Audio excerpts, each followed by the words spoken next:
Na nagsasabi diyan na yung mga Pinay daw na nakapangasawa ng foreigner, na nandito sa US of A, ang masarap ng buhay, mayaman na, madami pang pera. Well, nagkakamali kayo.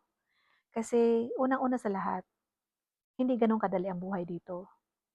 Hindi kami nandito para lang tumunganga at maging palamunin. Nagtatrabaho din kami. At ang patakaran ng mga employer dito, hindi kagaya diyan sa Pinas. Pinas, mayroong 3 break time sa loob ng 8 oras. Dito, hindi uso yan. Dito, kahit matanda na, 75 years old, hanggat kaya pa magtrabaho, nagtatrabaho. Kasi hindi uso ang taong bahay dito. Hindi pwede ang tatamad-tamad dito. Pangalawa, sinasabi ninyong mayaman na kami. Hindi rin po totoo yan. Alam niyo kung bakit? Oo, dolyar yung kinikita namin. Nandito kami sa US of A. Pero isipin nyo naman po, dolyar din yung mga gastusin